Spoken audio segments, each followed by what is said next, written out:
quase um lema, e eu vou lançá-las de início. Uma é do guitarrista, do grande guitarrista espanhol Pablo de Lucia, um dos maiores, né? Lembrar que ele revolucionou o flamenco, um artista do flamenco, Lucia, a mãe dele, Pablo de Lucia, e daí para frente, né? Gerações de flamencos. E ele criou algo novo, como o Piazzolla criou para o tango. E ambos encontrando montes de resistências, isso não é flamenco, isso, etc. e tal. Então, ele tem uma frase que eu acho linda, que ele diz: eu apenas quis abrir a janela para entrar novos ares, com todo respeito pela tradição, mas sem me intimidar por ela. Sem se intimidar pela tradição. E a outra é do Gregory Chaitin. Talvez vocês lembrem, porque eu tive o contato com ele, foi através do CETRAN, interessantíssimo, um matemático, né? E uma coisa dele que me marcou é que ele dizia que em todas as áreas do conhecimento existem as concepções criativas e os detalhes. E aí ele explicava. Detalhes é tudo aquilo que a gente faz cotidianamente, o dia inteiro, é o nosso trabalho. Pode ser eu atendendo o dia inteiro, cada uma fazendo as coisas. Mas ele diz, o importante, isso são detalhes. O importante é a concepção criativa, que cria uma coisa nova, que transforma, e essas são, de alguma maneira, transdisciplinares. Elas percorrem uma concepção criativa na matemática, vai criar uma nova maneira de pensar na psicanálise e em todas as outras coisas, né? A teoria da relatividade de Einstein, o teorema da incompletude de Gödel, o princípio da incerteza de Heisenberg, muda a nossa maneira de pensar o mundo. Concepções criativas. Freud criou uma concepção criativa. Então, falando desses meus encantamentos, pela ordem, primeiro a música. Como um bom menino, né, de família judaica, aos 6 anos eu fui estudar violino, e eu queria muito, né? E lembro minha mãe me levando de bonde para o bairro da Liberdade, onde morava o meu primeiro mestre nesse sentido, Torquato Amore, que era espala da Sinfônica Municipal na época, né, um grande violinista, um esforço da minha mãe para poder, né, seja pagar, seja me levar, com o apoio do meu pai, é claro. E depois de um ano tendo aulas com ele, muito entusiasmado, ele morre subitamente, um infarto, né? Então, é a morte desse mestre, de alguma maneira. O que sempre me faz pensar, aonde eu teria chegado se ele não tivesse morrido? Pode ser que eu me profissionalizasse, etc. Isso, continuei estudando, mas ficou a memória dele, né?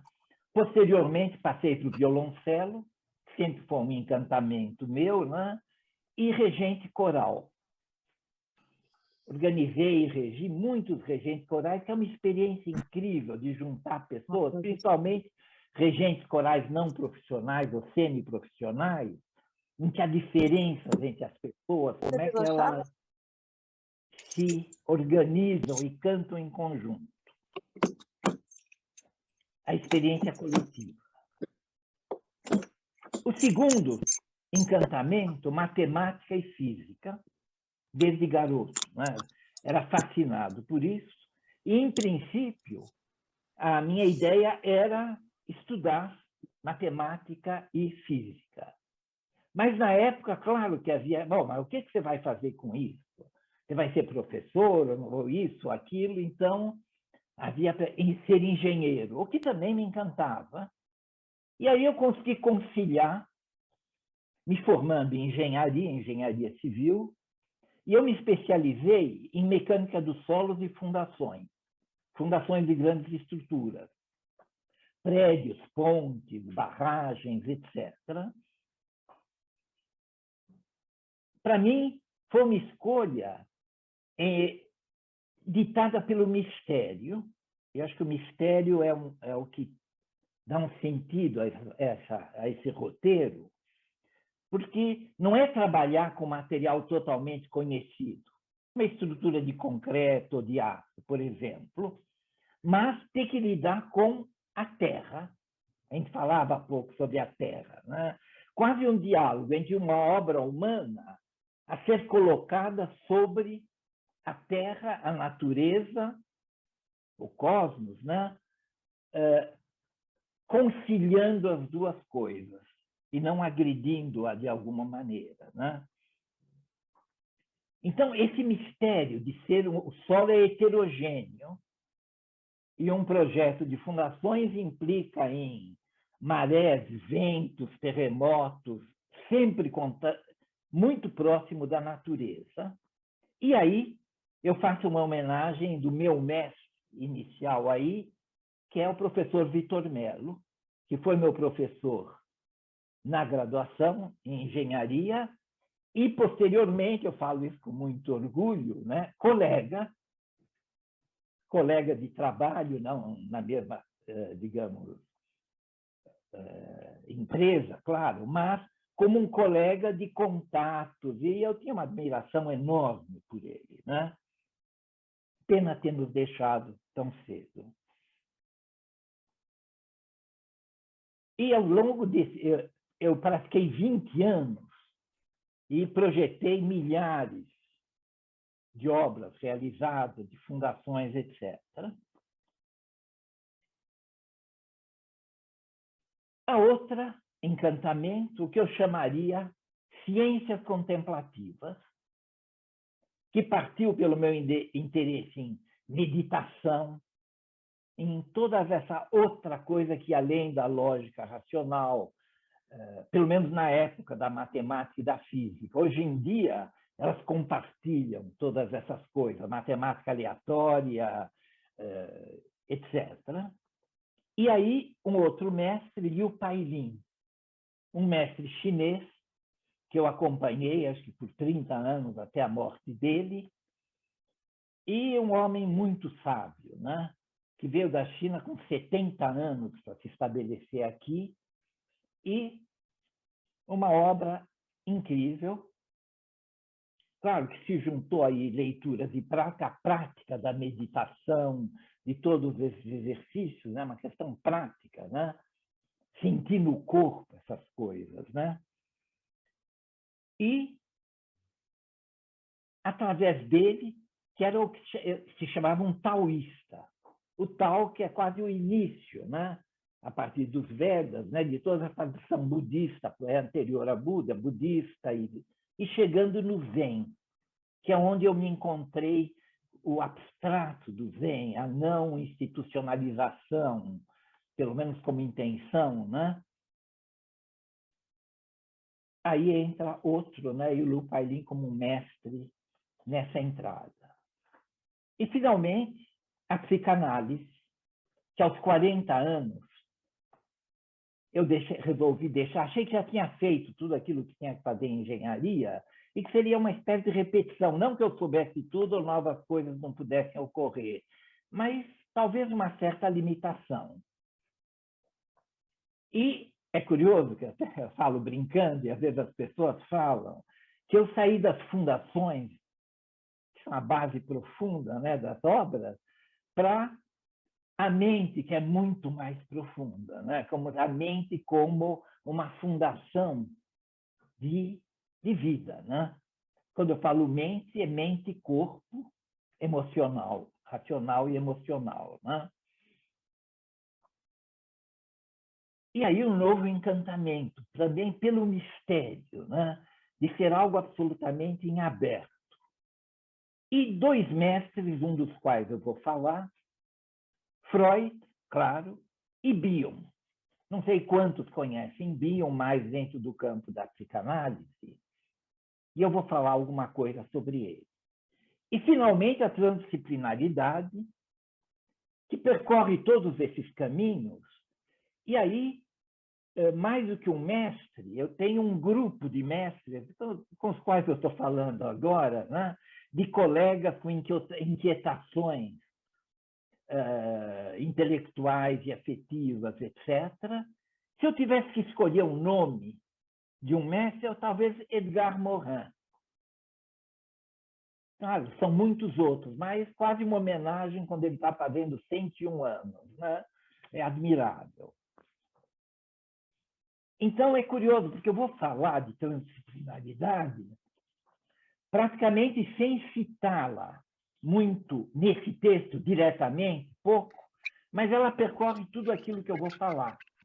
Então, o que eu vou fazer é uma aproximação entre psicanálise e o Zen.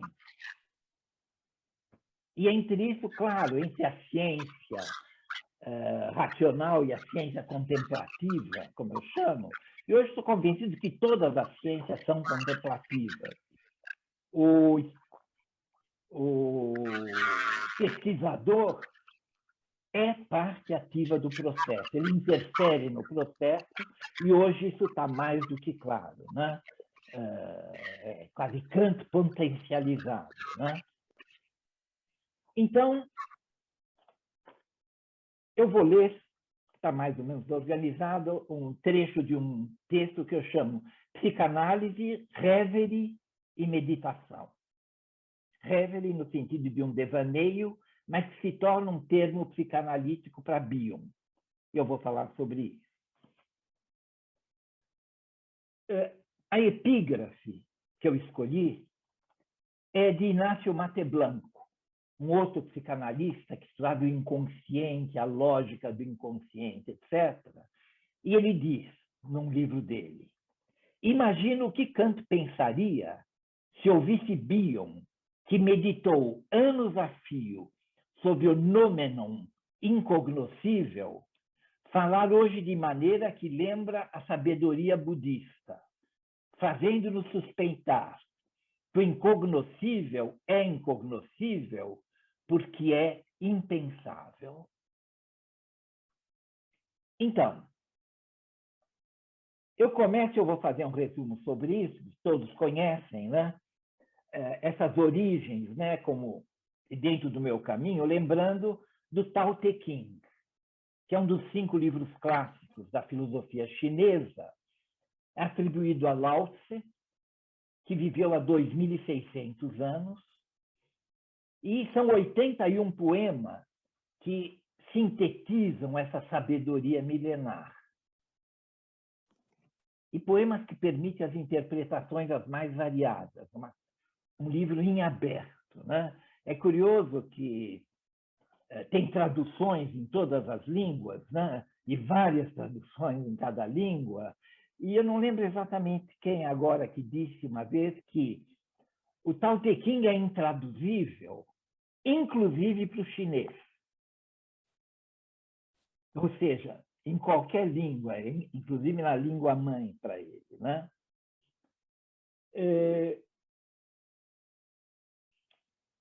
A outra pessoa que eu vou citar é Krishnamurti, um grande pensador, todos conhecem, nem preciso falar muito sobre ele. E é curioso, qual a relação dele com Bion? Os dois nasceram na Índia. O Bion foi da Índia para a Inglaterra com 8 anos. Os pais eram funcionários coloniais ingleses, com 8 anos para fazer a trajetória usual da cultura inglesa, até a universidade, etc. E Krishnamurti foi muito mais tarde, teve toda a história dele, com as instituições, etc. Né? Embora não se citassem, ou provavelmente não se conhecessem, mas os dois eram figuras da Inglaterra muito conhecidas da cultura geral. Né? E Bion, e ele mesmo dizia, teve uma babá indiana, aquela coisa, funcionários coloniais, a babá é que ficava com a criança. Então, ele foi imerso nessa cultura filosófica oriental, vamos chamar assim, né? Então, me ocorreu citar alguns fragmentos do Tao Te Ching, de Krishnamurti e de Bion, em épocas totalmente diferentes e, como, pelo menos para mim, eu reconheço, ainda que Bion não citasse, não sei se tinha alguma vez lido o Tao Te Ching, ele cita alguma coisa no fim, ou mesmo Krishnamurti. Então, no poema 1 do Tao Te Ching, em uma possível tradução, está dito: o tal que pode ser posto em palavras já não é o tal. Livres de desejo, captamos a verdade, ou o tal. Presas do desejo, captamos apenas suas manifestações. A fonte do mistério é o obscuro. O obscuro profundo, a porta de toda a compreensão. No poema 2, Lao Tse diz, né? Lao Tse pode ter existido ou pode ser lendário, é um conhecimento milenar, sabe? O tal é como eterno vazio, pleno de infinitas possibilidades. Um salto para o Suzuki que eu citei. E no poema 14, o tal não tem princípio nem fim. Não podemos conhecer o tal, mas podemos ser o tal. Krishnamurti: a mente deve estar completamente vazia para poder receber. Uma mente ocupada cria aquilo de que se ocupa. E também Krishnamurti: sem pensamento não há pensador.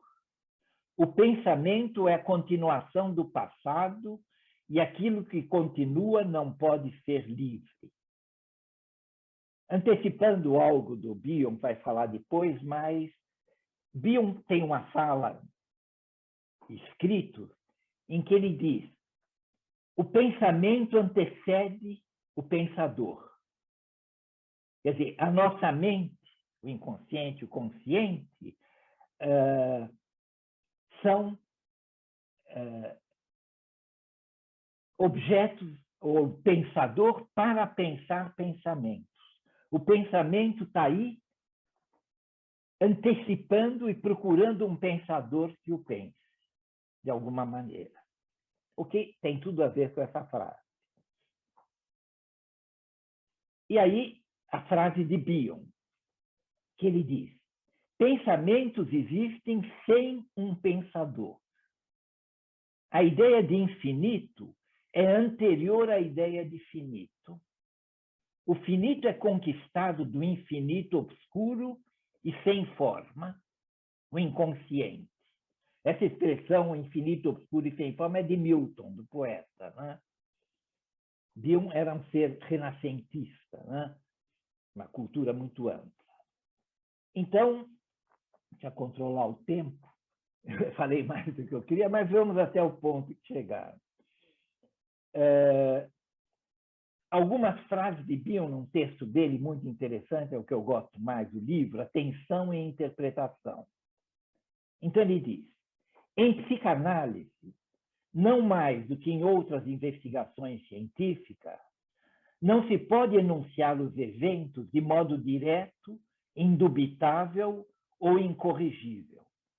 Vou usar o símbolo O, ele usa um O maiúsculo, que eu ligo à circunferência, né? Que é o símbolo do sem princípio e sem fim, de tanta cultura. Então, ele diz: vou usar o símbolo O para denotar aquilo que é a realidade última, representada por termos como realidade última, verdade absoluta, a divindade, o infinito, a coisa em si. O pode tornar-se, mas não pode ser conhecido. É quase uma transliteração daquela outra frase de outra. Sabe, o analista precisa focalizar sua atenção sobre o desconhecido e incognoscível. O analista não pode estar identificado com o, ele precisa sê-lo. Tudo isso vai no sentido da atitude analítica, para poder captar a emoção e o inconsciente do outro. Um diálogo de inconsciente, passando por cima da consciência. E aí ele continua. Os místicos religiosos provavelmente foram aqueles que chegaram mais perto de conseguir expressar a experiência da verdade absoluta. A existência dessa verdade é igualmente fundamental para a ciência e para a religião. Pode-se perguntar qual seria o estado de mente bem-vindo para o psicanalista, já que memórias e desejos não o são. Isso ele colocava. O analista está numa atitude sem memória, sem desejo, sem compreensão racional prévia, quase tentar se zerar, quase esquecer os seus preconceitos. Eu diria, sem preconceito e sem expectativa, deixar surgir o que tiver que surgir. Então, pode-se perguntar qual seria o estado de mente bem-vindo para o psicanalista, já que memórias e desejos não o são. Eles nos prendem e acabamos ouvindo o paciente através de nossos preconceitos e não nos liberarmos deles, né? Então, um termo que expressaria de modo aproximado o que necessita expressar é fé. Fé de que existe uma realidade última e verdade. O infinito desprovido de forma, desconhecido, incognoscível. É necessário acreditar nisso com relação a todo e qualquer objeto do qual a personalidade possa estar consciente. Em minha visão, essa é uma afirmação científica, pois para mim fé é um estado de mente científico e deve ser reconhecido como tal. Então, entende que aí é uma ciência expandida, englobando, transdisciplinar. Freud falava em cegar-se artificialmente para poder enxergar. É como se fosse uma cegueira para enxergar alguma coisa na escuridão. Então, mesmo atentos para as diferenças e especificidades datadas das abordagens acima, não podem nos escapar as semelhanças possíveis entre o O de Bion e o Tao do taoísmo, vamos colocar o Tao de Lao Tse.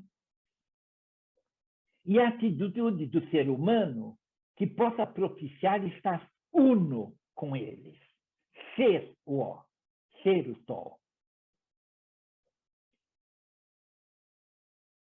Então, quando Bion propõe essa busca de O como verdade última, ele não está pensando numa verdade única, universal ou canônica, mas na pequena, grande verdade impermanente da experiência emocional compartilhada por analista e analisando no momento vivido, no aqui e agora da sessão.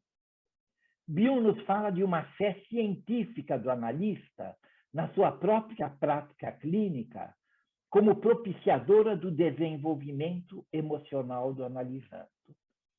Isso seria, né, nos termos dele, com os quais eu concordo inteiramente, o que a gente procura? Nós não vamos curar um paciente. Qual é o conceito de cura, né? É um tratamento? Sim, mas mais além disso, é como propiciar um desenvolvimento emocional do analisando. Muitas vezes perguntavam para ele, mas ao que leva a análise? E ele dizia, a mais análise. Não tem fim. Uma análise pode começar aqui e chega ali. Se for bem sucedida, que haja um crescimento. Se for interrompida e retomada, sempre há outros degraus a serem percorridos, né? E eu diria, dentro da minha experiência, eu nunca dei alta a ninguém, já há 40 e tantos anos, né, que eu me dedico a isso continuamente. Nunca eu cheguei para um paciente, tá ótimo, você está pronto e tal, vamos. As análises se interrompem, ou porque chega o momento, ou porque o analisando quer, eu sempre deixo a iniciativa por conta dele, do paciente. Ou porque uma viagem, uma doença, alguma coisa acontece, mas eu não saberia dizer se está pronto esse paciente. Ele pode ter superado uma série de coisas e está satisfeito com aquilo, ou poderia continuar. Então, nós vivemos nessa, digamos, indecidibilidade, né? Claro que essa coisa da atitude analítica nasceu com Freud, foi a ideia, digamos, base genial de Freud, muito além das teorias, né, genéticas, históricas, biológicas, etc., que é o que ele chamou atenção flutuante. E, para o analisando, associação livre, sempre como tentativa, né? Então, ele dizia para o analisando dele, para os pacientes, fale o que lhe vem à cabeça. Sem censura, sem querer saber se está certo ou não, sem entender, etc. É sempre uma tentativa. E o analista, para captar, que se coloque nessa atenção flutuante. Tem a ver com tudo isso que eu disse, do Zen, do Krishnamurti, do Bion, que desenvolve a coisa de Freud. Estar num estado de absoluta ignorância, sempre uma tentativa, para tentar deixar que venha, de repente, numa série de fatos dispersos, né, que um analisando nos conte. Falou da mulher, do automóvel, do trabalho, numa viagem, disso, daquilo e tal, e a gente pode estar ouvindo, entendendo racionalmente, mas tentando compreender. Por que ele está me falando tudo isso? Qual a experiência emocional que ele está vivendo e que nós dois estamos vivendo? Porque nós não somos observadores fora. Tudo que acontece, acontece entre nós dois. Nós criamos. Ele fala para nós. Então, qual a experiência emocional que nós dois estamos vivendo aqui? Que é a maneira melhor de tentar conhecer como é que funciona essa pessoa. Então, era como se tentar essa ligação do inconsciente para inconsciente. E quando Bion fala do infinito, ele dizia, prefiro infinito finito do que inconsciente consciente. Porque como o inconsciente tem toda a nossa memória ontológica pessoal, emocional, o que no emocional não se registra, não tem importância. Quando toca de alguma maneira, né? E toda a memória da espécie. Herança arcaica, dizia Freud, né? Inconsciente coletivo, Jung, né? Então ele tem que ser infinito. E para ser infinito tem outra lógica, em que tudo se relaciona com tudo. Hoje em dia, diria-se, né, com os links e com a internet, e é um outro texto que eu coloco, eu gosto, o título é Inconsciente, Nuvem Infinita. Algo borgiano, né, no sentido da extensão, né? O conjunto infinito de todos os conjuntos infinitos, né?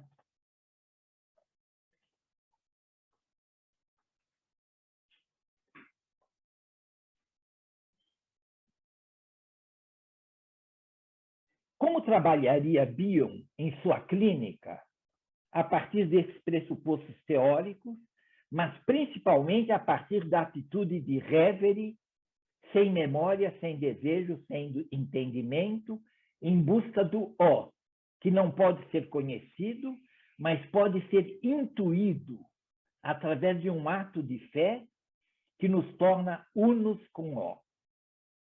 E aí Bion procura responder em atenção, interpretação. Reverie é uma outra expressão que ele usa, é o reverie inglês, tirado do reverie francês, né? É estar nesse estado de meditação, de devaneio. Devanear, sem censurar ou controlar ou procurar colocar uma ordem em algo que as ordens são infinitas.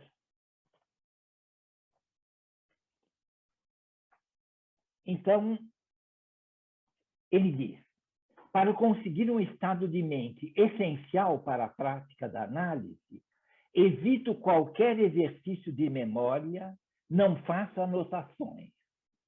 Quando fico propenso a lembrar dos eventos de qualquer sessão em particular, sessões anteriores, resisto à tentação. Caso me veja vagueando mentalmente no âmbito da memória, eu desisto. Nisso, minha prática difere da visão de que os psicanalistas deveriam ter anotações ou deveriam encontrar algum método para registrar sessões por meio de um dispositivo mecânico, gravar as sessões, né? Ou que devessem treinar para ter uma boa memória, lembrar de tudo o que aconteceu. Quando descubro estar sem qualquer indicação do que o paciente está fazendo, sentindo que o segredo está escondido em algo que esqueci, resisto ao impulso de lembrar o que aconteceu ou como interpretei algo em alguma ocasião anterior. Quando algum pedaço de lembrança começa a se intrometer, resisto a seu apelo, não importa o quanto a recordação possa parecer premente ou desejável. Sigo um processo similar no que tange a desejo. Evito entreter desejos e tento dispensá-los da minha mente. Não é suficiente tentar fazer isso na sessão, pois é tarde demais.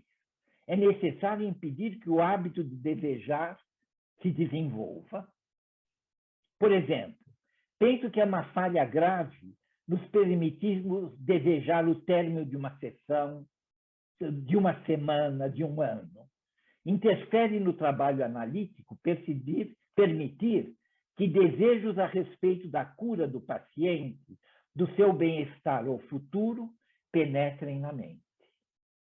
Tais desejos corroem a força do analista para analisar e levam a uma deterioração progressiva da sua intuição. A introspecção irá mostrar o quanto memórias e desejos são disseminados e frequentes. Eles estão constantemente presentes na mente. E a disciplina para seguir meu conselho é difícil. Existem exceções, todas de um tipo simples e óbvio. Claro que há momentos falamos em questões práticas, discutimos, etc. Então, é sempre transitar entre esses dois estados, de haver lidando com uma questão pragmática de momento e indo para esse estado de apreensão da experiência emocional que estamos vivendo naquele momento.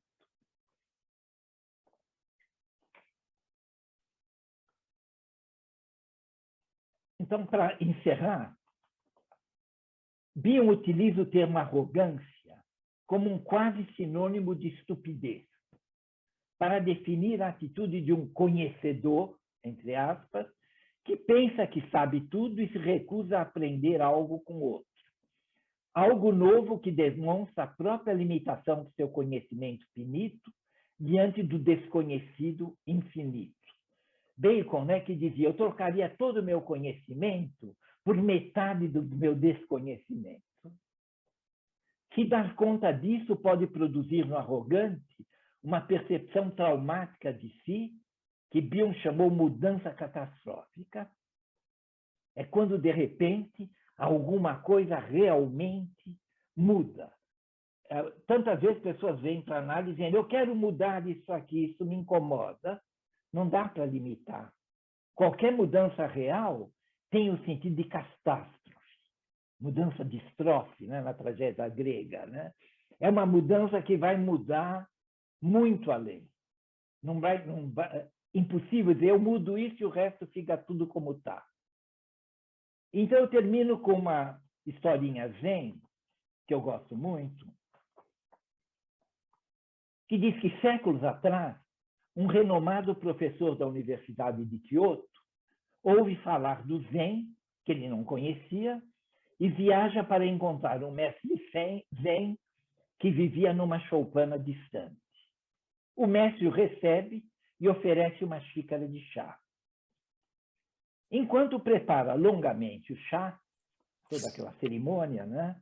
O professor discorre sem parar sobre seus títulos, seus escritos, seus prêmios, seu conhecimento, sua trajetória, sua isso e tal. E aí ele pede ao mestre que lhe explique o que é o Zen.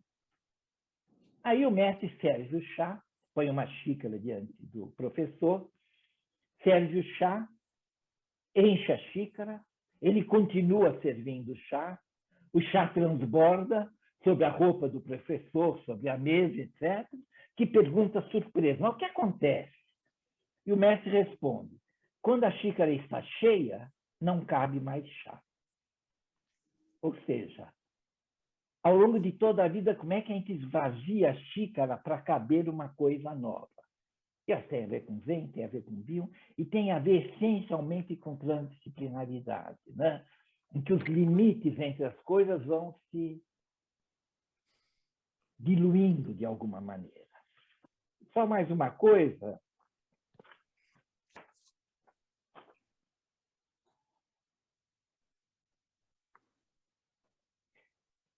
Uma frase. A atitude psicanalítica visa captar as mensagens inconscientes de seu analisando através de suas próprias mensagens inconscientes, um sonho compartilhado.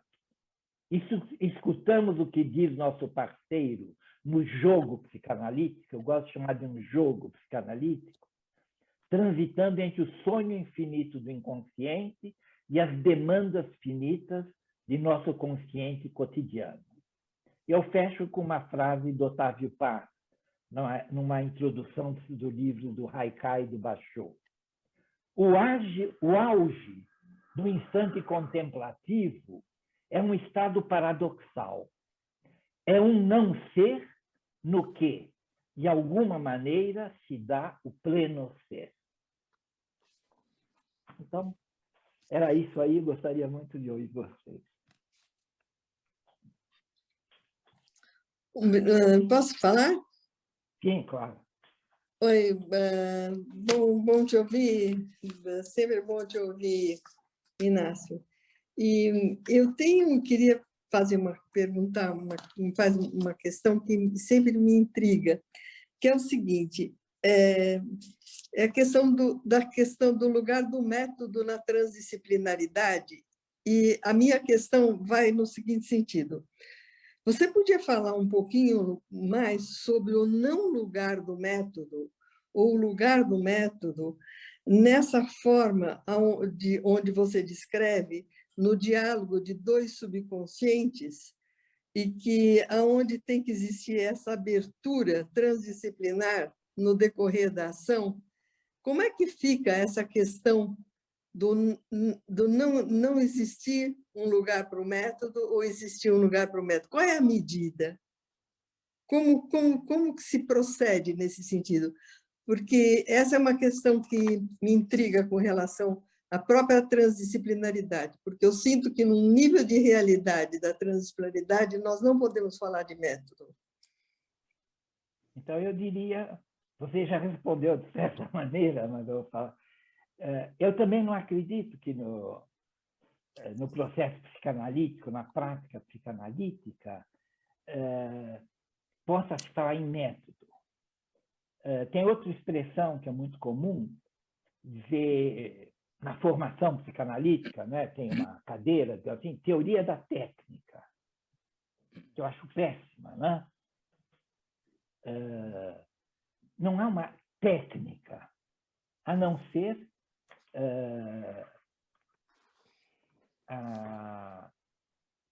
vamos dividir em duas coisas, digamos,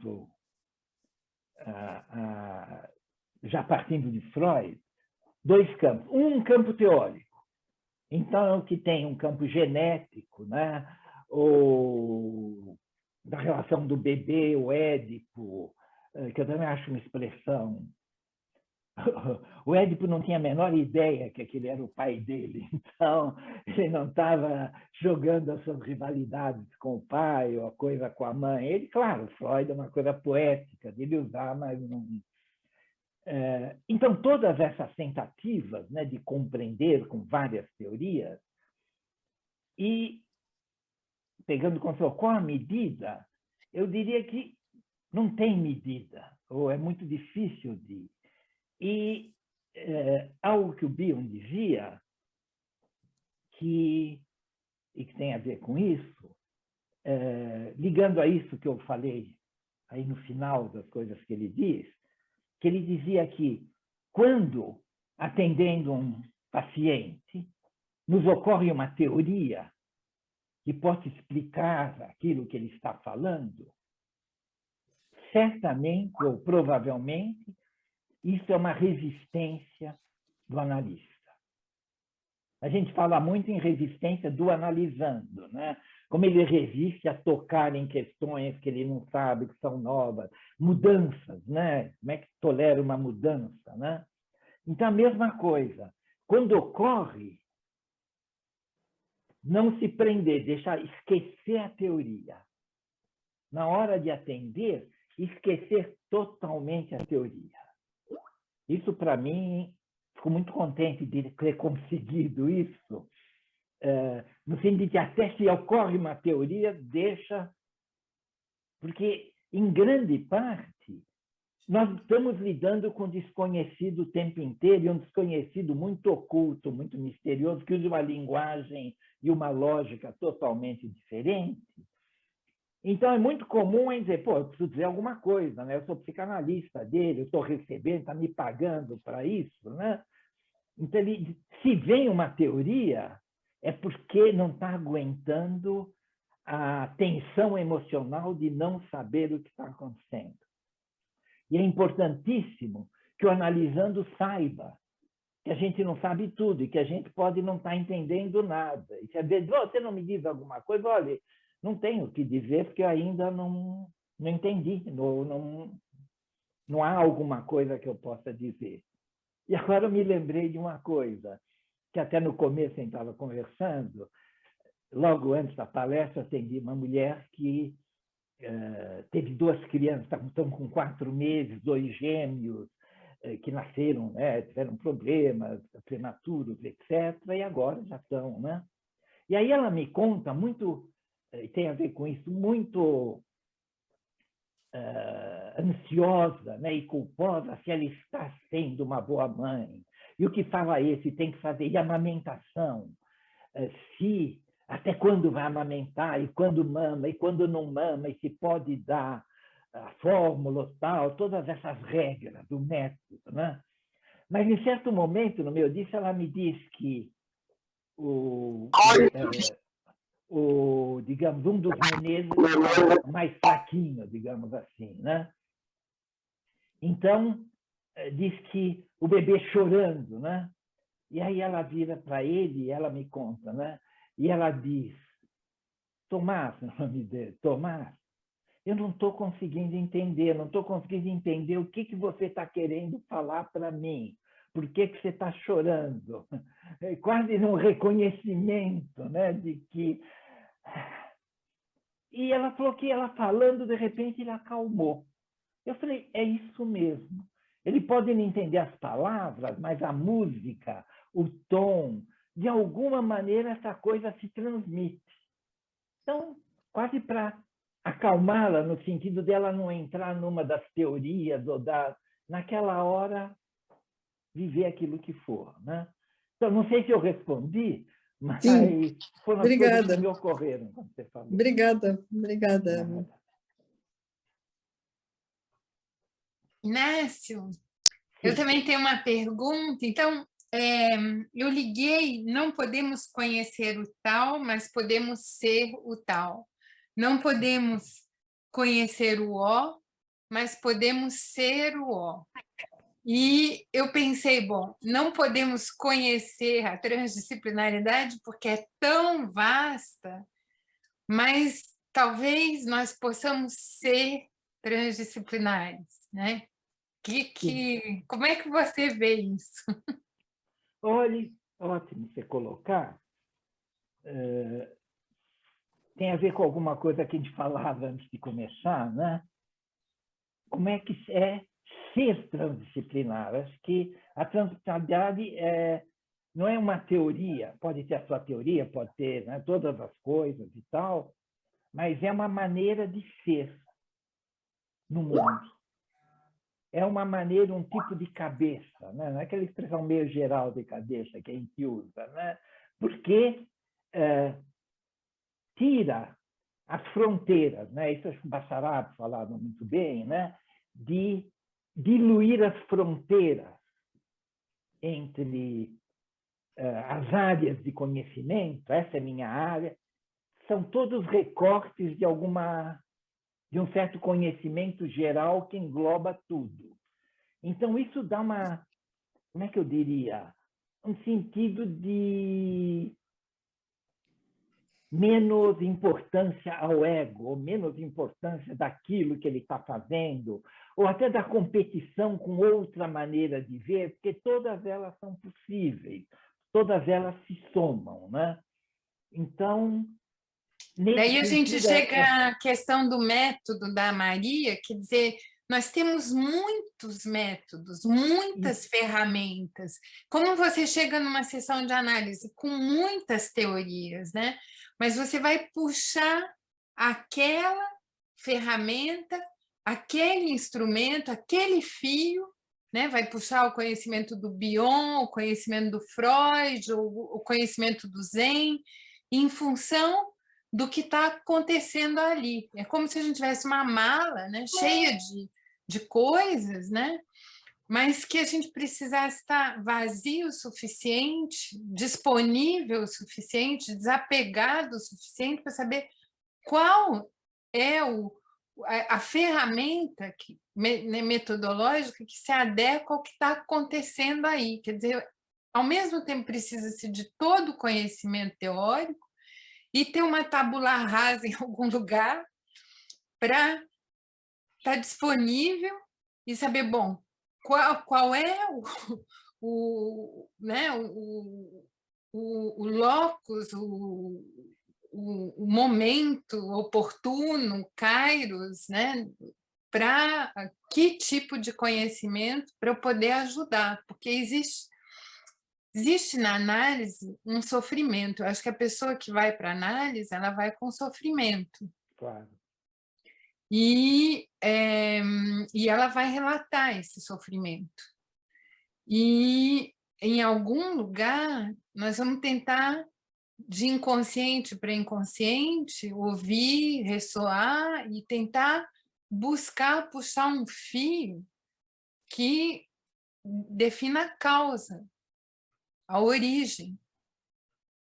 E, é claro, tudo isso é inacabado, e tudo isso é submetido a questionamentos e tal, mas ter feito acho que quase 30 anos de análise, que intermináveis análises, começa, acaba, retoma, vai, mas né, então, tem perpétua análise.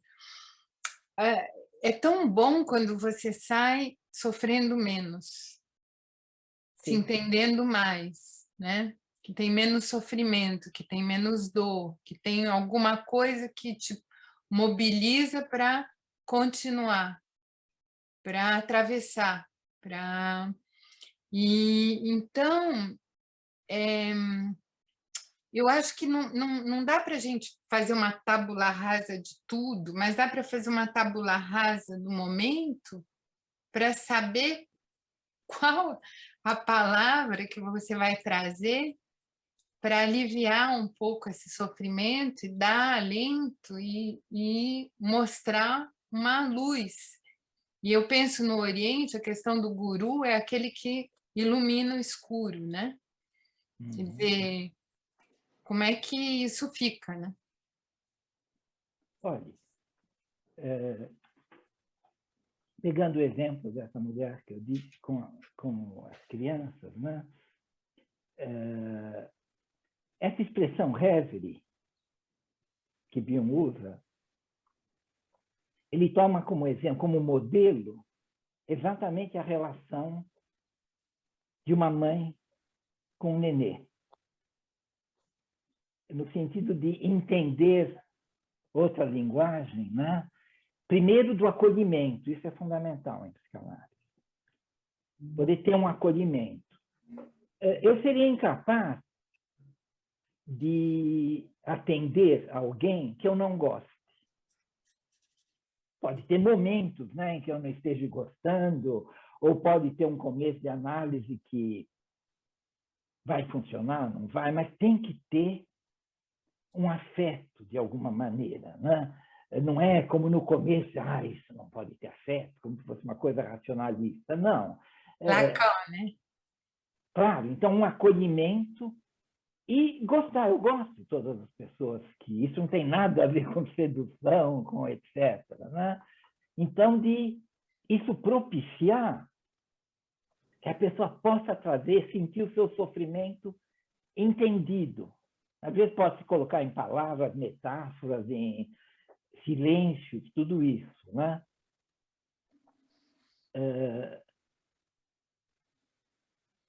Então, é como uma coisa de ser.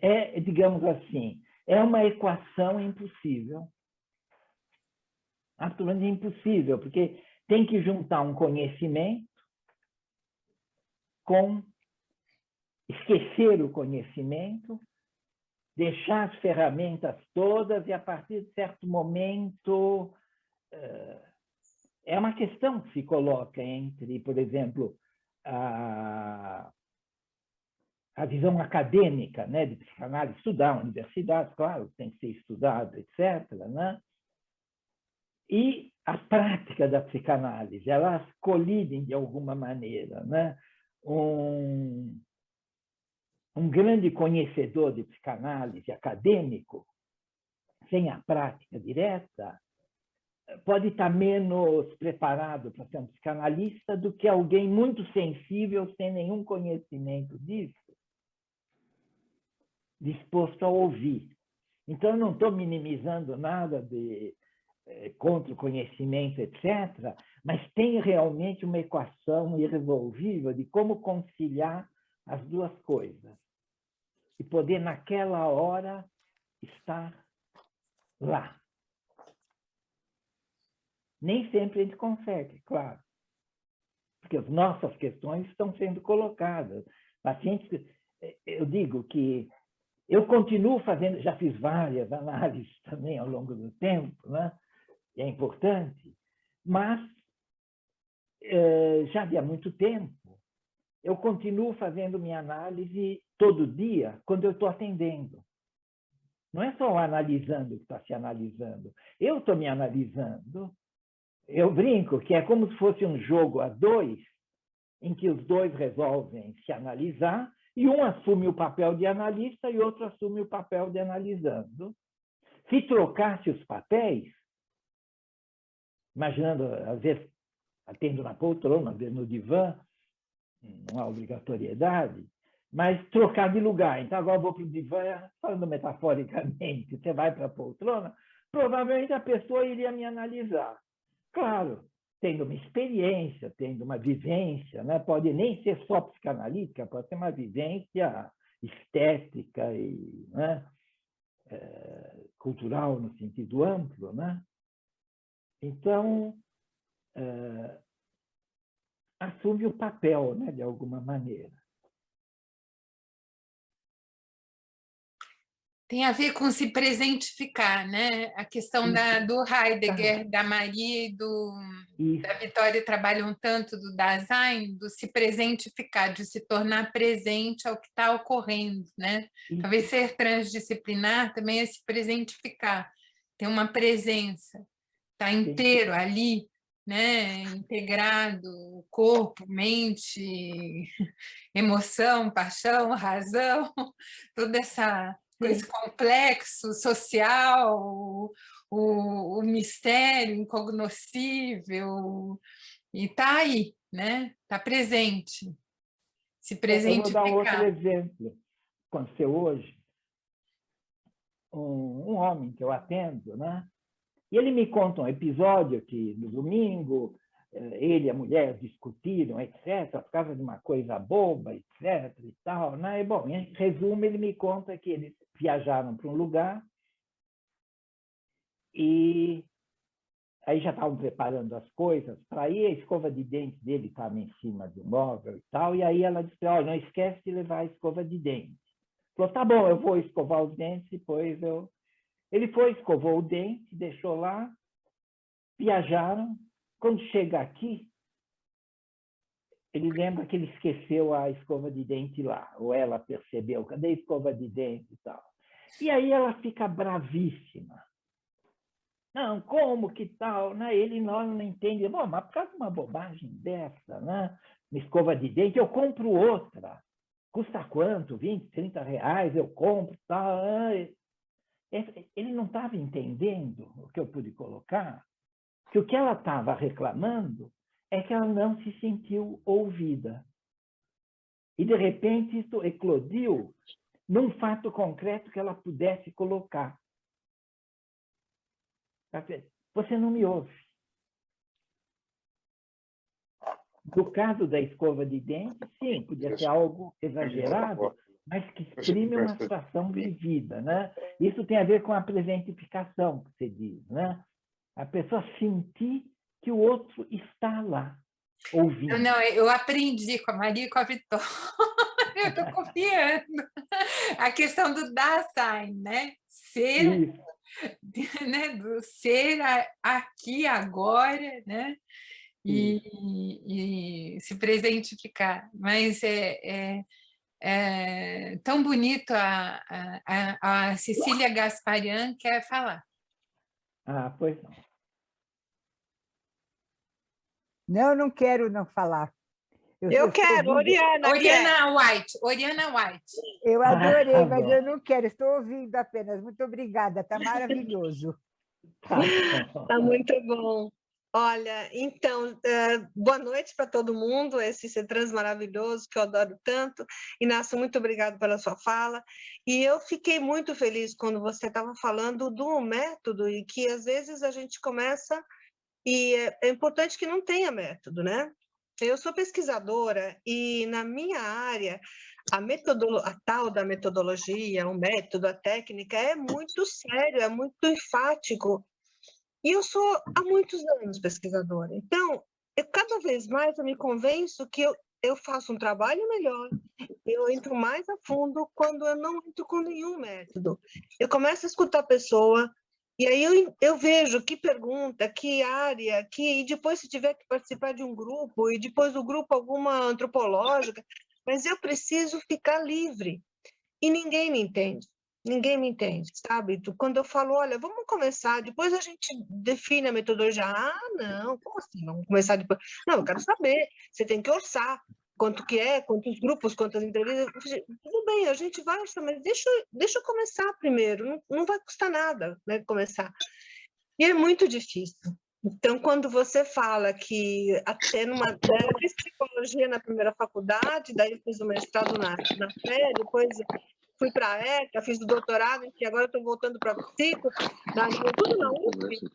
É exatamente isso, porque eu fui buscando outros campos, né? E eu sou transdisciplinar.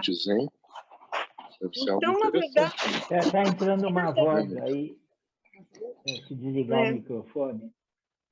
E foi, na verdade, continua. isso, ou seja, é difícil se posicionar assim, não é, Inácio? É uma luta, como levar isso da melhor maneira possível, sem ressentimentos ou sem deixar que isso nos tire o prazer de fazer as coisas, sabendo que realmente há quem possa nos ouvir, vamos colocar seres transdisciplinares, e lembrei uma frase do Louis Armstrong, que ele dizia, se alguém te perguntar o que é o jazz, não adianta tentar explicar. Claro. Eu quase diria, vale para... Se não tiver a vivência, então não adianta tentar explicar. Não adianta, né? Mas a gente Tá certo. continua tentando, não é para desistir. Eu vou continuar tentando. Tá bom. Muito obrigada, foi muito bom. Nada. Inácio, retomando aquele exemplo que você deu da sua paciente que acalmou o filho, eu me lembrei de estar colocando para você, não tenho muita clareza sobre isso, mas gostaria de te ouvir. Nesse diálogo de inconscientes, qual o papel do corpo? Como é que ele participa desse diálogo? Olha, essa é uma questão que podíamos colocar, né, de uma maneira talvez mais simples, mas é uma questão, eu diria que não separando a mente do corpo. Como um conjunto, não há possibilidade de entender, pelo menos nesse campo, se não se perceber que o inconsciente se manifesta também no corpo. Ele né? Ele também é corpo. É corpo também. Numa maneira de andar, num jeito de ser. Às vezes se manifesta até muito mais nesse sentido, né? Então, sem dúvida nenhuma, que é um conjunto. Então, até romper com esse limite, né? De onde está o corpo, onde está a mente. Ainda que se toque numa coisa aí, toque uma coisa lá, não são países separados.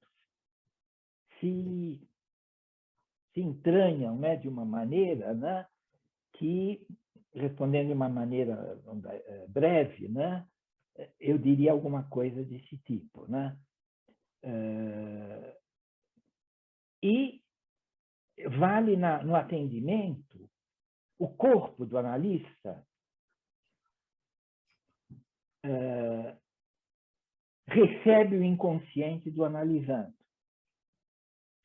Um exemplo, muitas vezes, de acontecer, a gente está atendendo, está atento e tal. Aí vai atender uma pessoa, começa a dar um sono irresistível.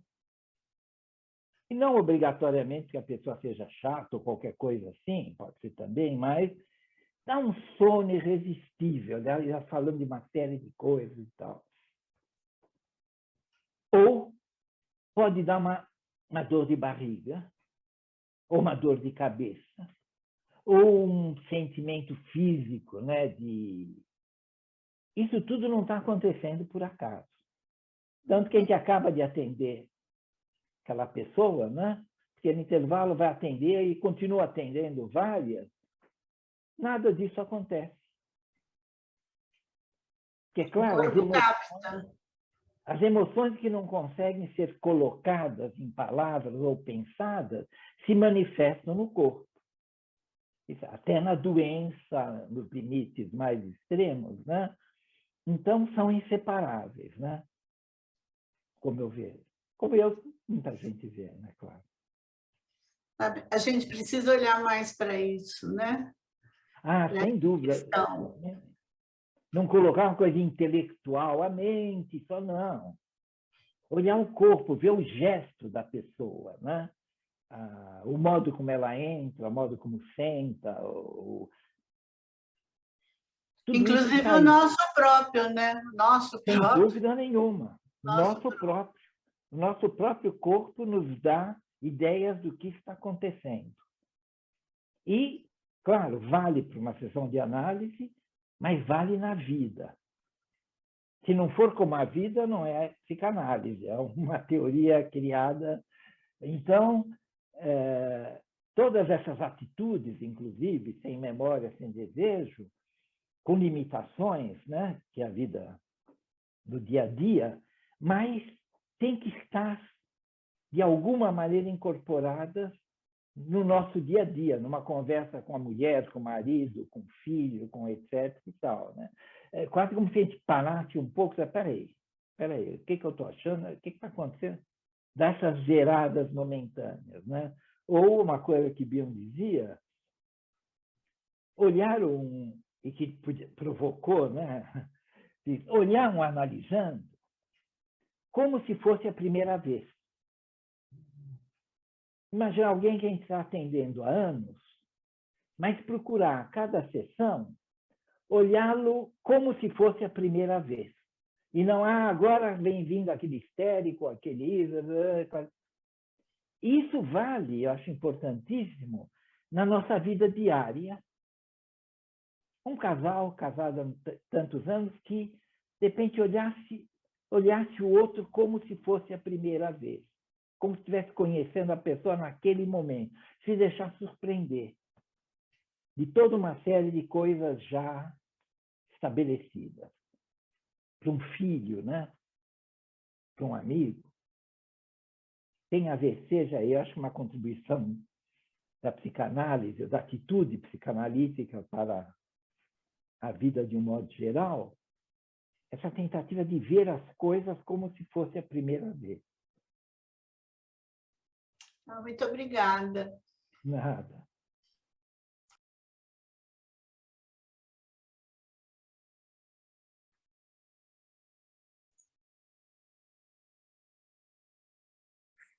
Alguém mais vai querer perguntar alguma coisa para o Inácio? Ou falar alguma coisa? Foi muito boa a sua fala, Inácio. Foi muito bom ouvir que a gente tem que estar aberta para as normas. Sempre ver alguém como se fosse pela primeira vez. Isso foi uma coisa muito linda que você falou, e eu acho que isso é uma coisa que eu vou adotar. Eu acho que eu nunca tinha pensado nisso dessa forma. Eu acho que é interessante esse é um aviso bem interessante. Gostei. Eu fiquei contente de ter lembrado disso. Claro. Isso é assim, isso é assado, né? Já é assim. E não dá uma oportunidade para as coisas se mostrarem como são, e não como a gente as vê de uma maneira, às vezes, viciada. Né? Então, acho que isso é uma coisa para a gente levar como um lema mesmo. Ver as coisas um exercício, né? Isso, exatamente. Um exercício, né? Que não é saudável, a toda hora, mas um exercício saudável. Isso. De ver um outro, um sócio, ou o que for. Alguém assim que a gente... Alguém. Isso mesmo. Muito obrigada. Então, acho que a gente pode encerrar. Ninguém mais vai falar nada. Muito obrigada, Inácio, pela sua presença.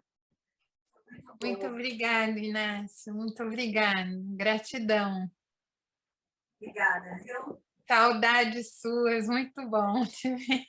Vamos estar mais perto agora. Vamos estar mais perto. Vamos estar mais perto.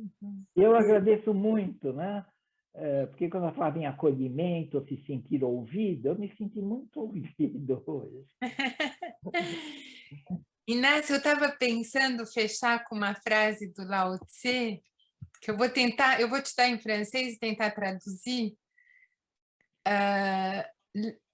Le chemin qui est la voie n'est pas la voie. O caminho que é o caminho não é o caminho. Isso, exatamente, isso exprime, né? Tudo isso. Então, tá bom. Tá bom, gente. Muito obrigado. Até a próxima. Boa noite, boa noite. Obrigado, boa noite. Desculpe o atraso, mas vou ouvir a gravação. Boa noite. Tchau, boa noite. Boa noite, Boa obrigada. noite. Obrigada. Obrigada. Muito bom.